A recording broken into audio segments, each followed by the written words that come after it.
Australia జట్టుకు ఊహించని shock తగిలింది. ఛాంపియన్స్ ట్రోఫీకి ముందు ఆ టీంకు కోలుకోలేని ఎదురుదెబ్బ ఇది. ఐసీసీ టోర్నమెంట్స్ వస్తున్నాయంటే అందరి కళ్ళు ఆస్ట్రేలియా జట్టు మీదే ఉంటాయి. ఎందుకంటే ఆ జట్టు మేజర్ ఐసీసీ టైటిల్స్ ఎగరేసుకుపోయింది. కనీసం ఫైనల్ లేదా సెమీస్ చేరుకోవటం కంగారులకు ఆనవాయితీగా వస్తోంది. ఒక కప్పు మిస్ అయినా మరో ట్రోఫీ గెలుచుకోవటం వాళ్ళకు అలవాటు. ఇప్పుడు కూడా మరో కప్పు మీద కన్నేశారు కంగారులు.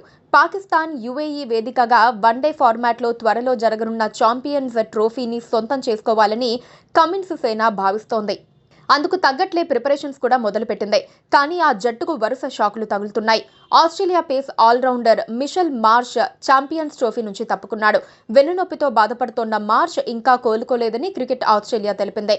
మెగా టోర్నీకి అతడు దూరంగా ఉంటాడని పేర్కొంది. కొన్నాళ్లు రీహాబిలిటేషన్లో ఉన్నా ఇంకా కోలుకోలేదు. అందుకే national selection panel, Australia men's medical team అతన్ని మెగా టోర్నీకి దూరంగా ఉంచాలని నిర్ణయించాయి. మార్చ్ మరికొన్నాళ్లు రీహాబిలిటేషన్లో ఉంటాడని క్రికెట్ ఆస్ట్రేలియా తెలిపింది. ట్రీట్మెంట్ తర్వాత అతడు రెస్ట్ తీసుకుంటాడని చెప్పుకొచ్చింది. పూర్తిగా కోలుకున్నాక ప్రాక్టీస్ మొదలు పెడతాడని క్లారిటీ ఇచ్చింది. గాయంతో దూరమైన మార్చ్ స్థానంలో ఎవరిని రీప్లేస్ చేస్తారనేది ఫిబ్రవరి 12వ తేదీలోపు ఐసీసీకి క్రికెట్ ఆస్ట్రేలియా చెప్పాల్సి ఉంటుంది. కాగా ఇప్పటికే కెప్టెన్ ప్యాట్ కమిన్స్ చీలమండ గాయంతో బాధపడుతున్నాడని వార్తలు వస్తున్నాయి. అతడు ఇంకా కోలుకోలేదని తెలుస్తోంది. ఈ తరుణంలో టీంలో కీలక ఆటగాడైన మార్చ్ గాయపడటం, టోర్నీకి దూరం అవ్వటం కంగారులకు కోలుకోలేని దెబ్బ అనే చెప్పాలి. ఒకవేళ ఛాంపియన్స్ ట్రోఫీ ఆరంభమయ్యే సమయానికి కమిన్స్ రికవర్ కాకపోతే సీనియర్ బ్యాటర్ స్టీవ్ స్మిత్ సారథ్య పగ్గాలు తీసుకుంటాడని భావిస్తున్నారు.